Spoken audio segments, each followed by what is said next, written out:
Hello students, how are you all? So continue with the same chapter and of 12th class 12 nature and scope of human geography, and we have done the story which is given in the box. Now what there is something written behind this box, that is uh, the story in the box represents the direct relationship of a household belonging to an economically primitive society with nature. Means जो story ये जो दी हुई थी, इससे ये we get to know that peoples have to be interacted with the nature anyhow. मतलब society पे भी और लोगों पे भी नेचर का अफेक्ट और जो भी बिलोंगिंग्स हम घर में यूज़ करते हैं उसका इफेक्ट जो है वो रहता है. ठीक है. Now read about other primitive society which live in complete harmony. उन सोसाइटी के बारे में अगर हम पढ़ते हैं जो कि बहुत कम्प्लीटली हारमनी में रहती हैं जो society with their natural environment, साथ ही उनके नेचुरल एनवायरनमेंट के साथ यू विल रियलाइज़, आप ये रियलाइज़ करेंगे that in all such cases nature is powerful force. इन सभी केसेस में नेचर हमेशा जो है वो पावरफुल फोर्स जो है वो रहा है. नेचर हमेशा पावरफुल फोर्स रहा है, नो डाउट. बहुत सारे if you are talking about the river is also to be called as a natural force. वो अपने नेचुरल फोर्स से चलती है. माउंटेन्स का बनना या प्लेट्यूज़ का बनना, प्लेन्स का बनना, ये सारी चीज़ें एक नेचुरल फोर्स से ही बनी है. वर्शिप रिवर्ड एंड कंजर्व्ड करी जाती हैं चीज़ें. हम वर्शिप करते हैं. डिफरेंट पीपल्स जो है ऑल ओवर द कंट्री वो डिफरेंट चीज़ों को वर्शिप करते हैं. लाइक बेसिकली हिंदुज़म रिलीजन में ये देखा गया है कि दे वर्शिप डिफरेंट थिंग्स. जैसे यहाँ पर इन बॉक्स में ये आया था कि वो जो है रिवर की वर्शिप करते थे और जो फॉरेस्ट का जो देवता है वो मानते हैं कि वो एक फॉरेस्ट के देवता की जो है कोई सोल है और उसको वो वर्शिप करते हैं. वो ये सारी चीज़ें मानते हैं. There is a direct dependence of human being. Dependence है ह्यूमन बीइंग का ऑन नेचर, यानी कि डायरेक्ट ह्यूमन बीइंग जो है वो नेचर पे डिपेंड है फॉर रिसोर्सेज, यानी कि फॉर देयर रिसोर्सेज. ह्यूमन, ये फैक्ट है कि ह्यूमन जो है वो अपने रिसोर्सेज के लिए, ये तो हम 7th 8th में भी पढ़ते आ रहे हैं कि ह्यूमन अपने रिसोर्सेज के लिए नेचर पे डायरेक्टली और इनडायरेक्टली भी डिपेंड है. डायरेक्टली भी डिपेंड है और इनडायरेक्टली भी डिपेंड है. Okay, so which sustain them, और ऑब्वियसली जिसके बिना देख we can't live, as we are talking about a human being, तो human being can't live without their resources. The physical environment for such society became the mother nature. और ये जो physical environment है society के लिए, it is a mother's nature. इसको वो लोग ये मानते हैं कि ये हमारी माँ है, रिसोर्सेज हमारी माँ है और ये मदर का नेचर है. The people begin to understand their environment and the forces of nature with the passage of time. Obviously लोगों को, पीपल्स को ये बात अंडरस्टैंड करने में टाइम लगा दैट जो मदर नेचर है और जो नेचर का जो फोर्स है वो हमारे लिए बहुत इम्पॉर्टेंट है. और नेचर की कुछ अपनी कुछ उसके चलने का तरीका है. नेचर अपने तरीके से चलता है. ठीक है. नेचर ह्यूमन बीइंग के कहने से या ह्यूमन बीइंग जैसा चाहे वैसे नेचर नहीं चलेगा. और with the passage of a time के साथ साथ लोगों को ये बात धीरे धीरे समझ में आने लगी. With social and cultural development, human society के अंदर सोशल डेवलपमेंट भी हुआ, कल्चरल डेवलपमेंट भी हुआ, ह्यूमन डेवलपमेंट भी हुआ. Better human developed better and more efficient technology. Human में जो भी डेवलपमेंट हुए वो बहुत बेटर हुए और एफिशिएंट टेक्नोलॉजी ह्यूमंस ने डेवलप्ड करी. Different technology, how to use these resources in a different way और in a different techniques. They move from a state of necessity to a state of freedom. अब वो ज़रूरत की necessities के stage से बाहर निकल के अब वो फ्रीडम की स्टेज पे आ गए कि अब उनके पास टेक्नोलॉजी है and they are free to use any kind of a technology with any kind of resources. किसी भी रिसोर्सेज के साथ वो कोई भी टेक्नोलॉजी यूज़ कर सकते हैं. They create possibilities with the resources के साथ उन्होंने पॉसिबिलिटीज़ क्रिएट करी कि इस रिसोर्सेज के साथ क्या पॉसिबिलिटी हम कर सकते हैं कि हम इसको यूज़ कर सकते हैं किस पॉसिबिलिटी से. Obtain from the environment. जो भी रिसोर्सेज हमें एनवायरनमेंट में मिलते हैं। The human activity create cultural landscape, human activities की वजह से, ह्यूमन एक्टिविटी ने एक कल्चरल लैंडस्केप क्रिएट किया।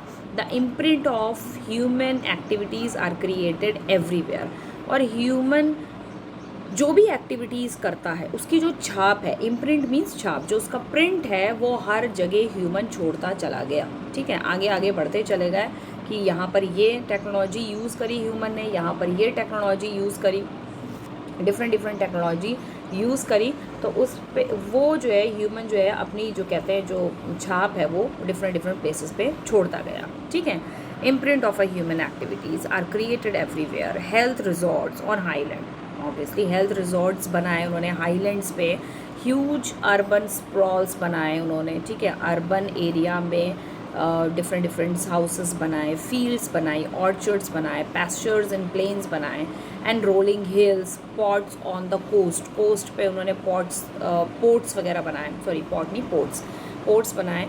Oceanic route on the oceanic surface, oceanic route बनाया ओशनिक सरफेस पे, and satellite in the space.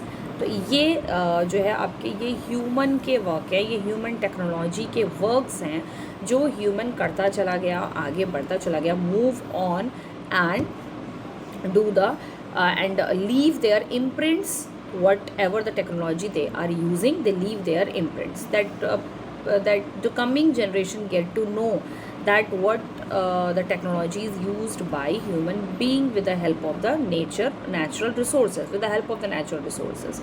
Okay, now the earlier scholars term this as possibilism, जो earlier scholars थे आपके, जिनके बारे में मैंने आपको पहले बताया, different scholars, Ratzel, Semple, Vidal de la Blache, okay, ये स्कॉलर्स इसको पॉसिबिलिज्म करके एक वर्ड, एक टर्म इन्होंने यूज़ करी, पॉसिबिलिज्म, मतलब इस चीज़ को ये स्कॉलर्स पॉसिबिलिज्म का नाम देते हैं कि ह्यूमन बीइंग जो है वो टेक्नोलॉजी को यूज़ करके ह्यूमन जो रिसोर्सेज हैं, जो नेचुरल रिसोर्सेज हैं, उनको उनके लिए पॉसिबिलिटीज़ क्रिएट कर सकता है, टेक्नोलॉजी से को यूज़ करके उनके लिए पॉसिबिलिटीज़ क्रिएट कर सकता है कि ये चीज़ हो सकती है, ये चीज़ नहीं हो सकती है।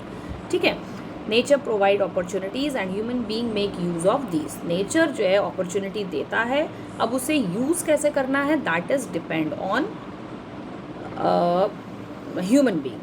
नेचर आपको अपॉर्चुनिटीज़ दे रहा है, उसे यूज़ कैसे करना है, उस रिसोर्सेज को किस तरह से हम अच्छे से यूज़ कर सकें, that is depend on human being, that is depend on technology, कि वो जो टेक्नोलॉजी है उसके पास, उसको वो किस तरीके से यूटिलाइज कर सकता है।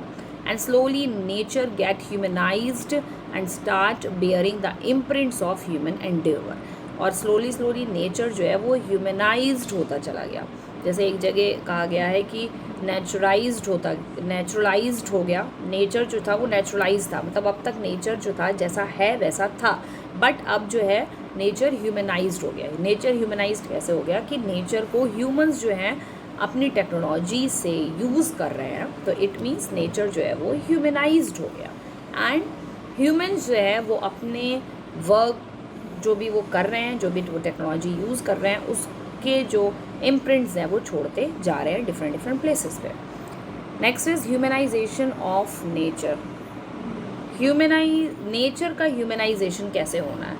Winter in the towns of Trondheim mean fierce wind and heavy snow, जब हम विंटर्स की बात करते हैं तो विंटर्स की बात में हमें यही चीज़ आती है सामने कि फियर्स विंड, बहुत ही तेज़ जो है फास्ट विंड्स चल रही हैं और बहुत हैवी स्नो हो रही है, बट विंटर सब जगह ऐसे नहीं होते हैं।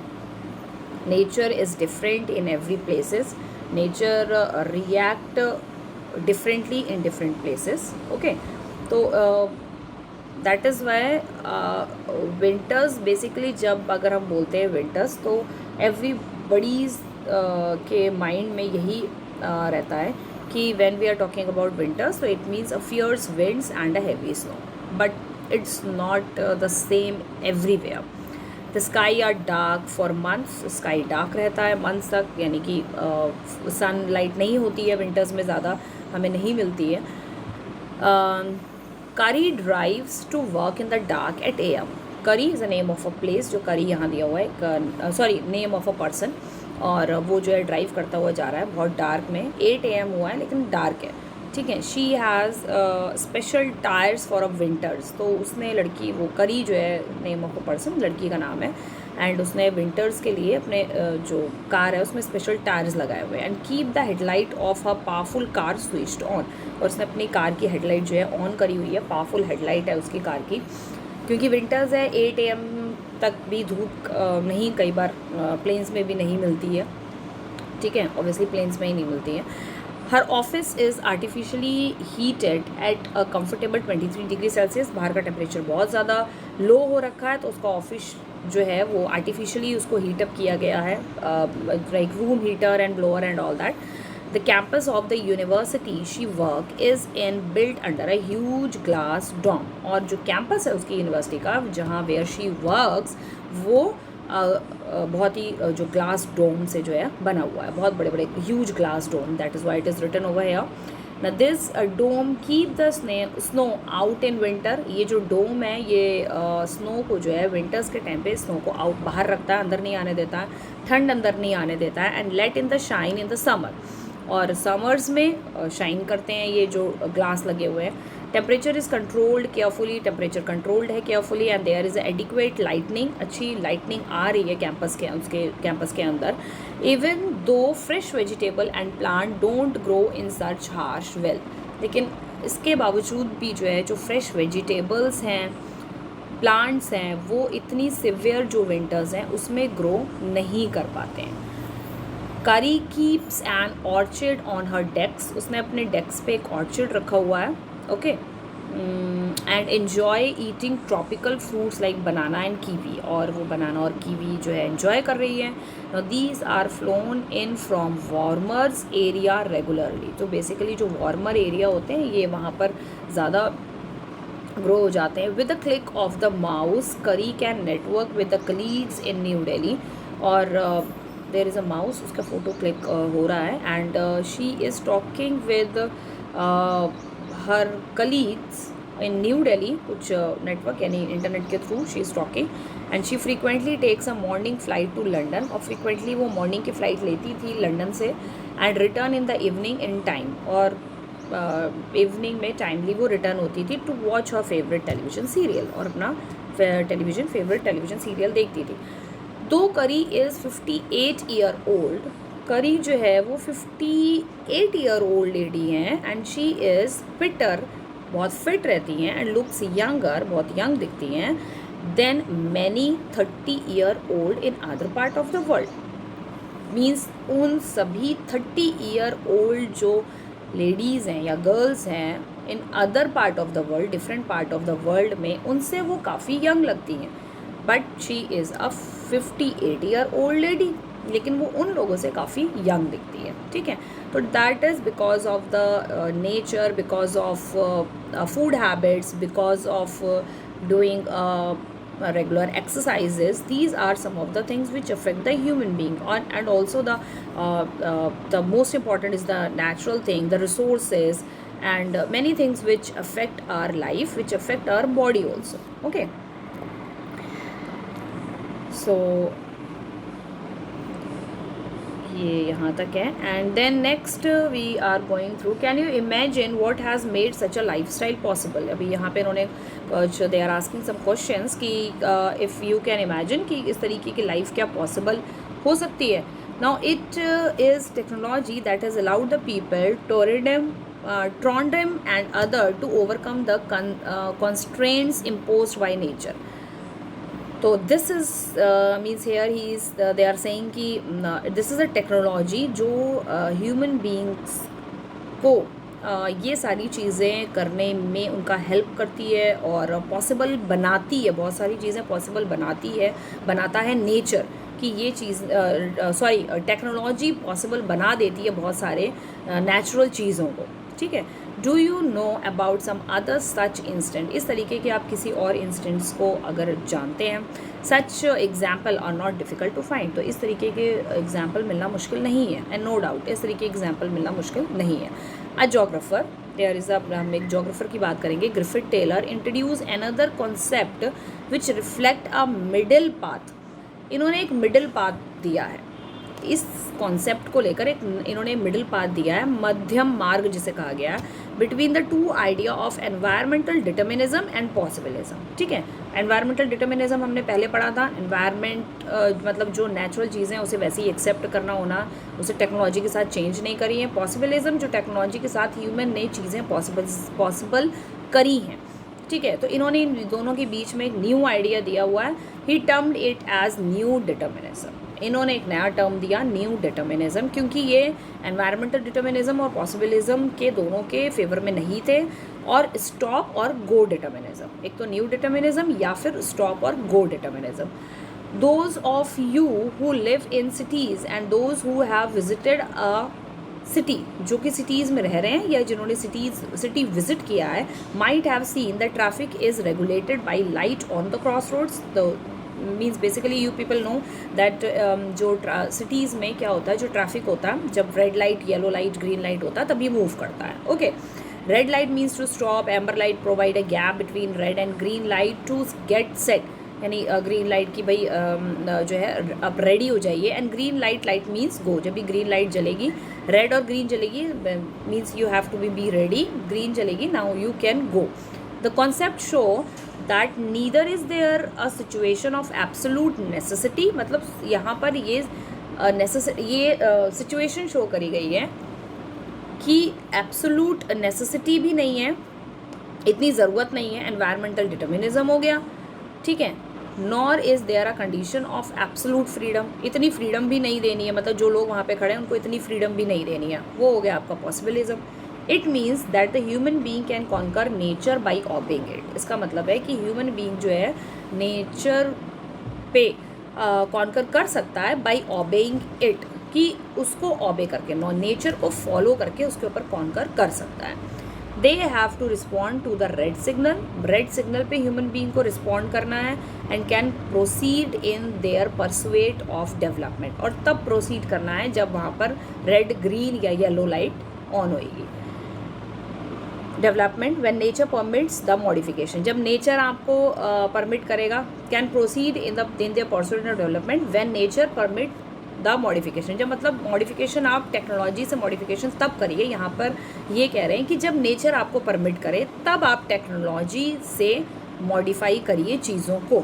It means that possibilities can be created with in the limit. कहने का मतलब है नेचर की पॉसिबिलिटी तभी तक है जब तक लिमिटेशंस हैं, कुछ लिमिट्स हैं नेचर की, उसी के अकॉर्डिंग जो है आप पॉसिबिलिटीज़ क्रिएट करिए। मतलब नेचर की कुछ लिमिट है, अगर आप नेचर की लिमिट से बाहर जाएंगे, ये मीन्स टू से अगर like you want to change the way of a river, you want to change the way of a river, then you can't change the way of a river, क्योंकि nature के according river का जो वे है वो उसी वे में ही चलेगी। Like for example अगर गंगा रिवर जो है गंगोत्री ग्लेशियर से फ़्लो होती है तो वो गंगोत्री ग्लेशियर से ही फ़्लो होगी।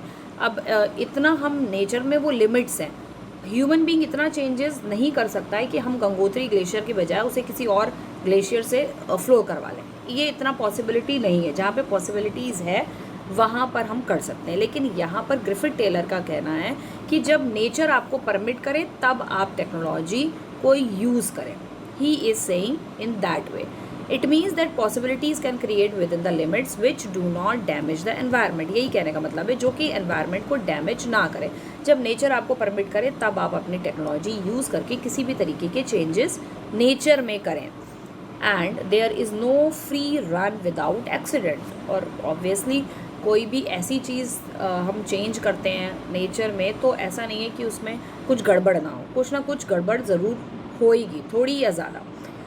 The free run which the developed economies attempt to take has already resulted in the greenhouse effect, और जो नेचर में ज़बरदस्ती के जो इंटरफेरेंस हुए हैं ह्यूमन बींग्स के द्वारा, और उसका इफेक्ट हमें देखने को मिलता है, that is the greenhouse effect. जो ज़बरदस्ती नेचर को काटना, ट्रीज़ काटना, प्लांट्स काटना, और जिसके वजह से जो है ओजोन लेयर में जो होल है वो डे बाई डे बढ़ता जा रहा है, तो ये वो ग्रीन हाउस इफेक्ट है जो हमें ज़बरदस्ती ह्यूमन बीइंग का टेक्नोलॉजी को यूज़ करते हुए नेचर में इंटरफेरेंस करने के वजह से This affect the greenhouse effect, ozone layer depletion, global warming, receding glaciers का मेल्ट होना एंड डीग्रेडिंग ऑफ लैंड, यानी कि लैंड्स जो आपका लैंडस्लाइड्स आना, degrading of a soil erosion होना, ठीक है.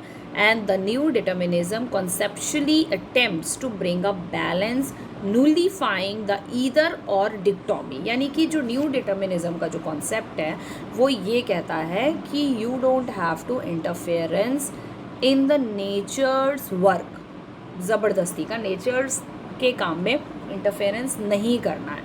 Okay, when nature allowed you to do the changes with the help of the technology, then you do any kind of a change, then you can do any kind of use the natural resources in different way, but you don't have to forcefully use the natural resources with because of your own use only, because there is no doubt that human these days is a very selfish person. Okay, human से ज़्यादा selfish आज के time पे कोई भी नहीं है. जितना ह्यूमन सेल्फिश है उतना कोई भी सेल्फिश नहीं है. Okay, so we have done till this paragraph. Okay, next we will do from hair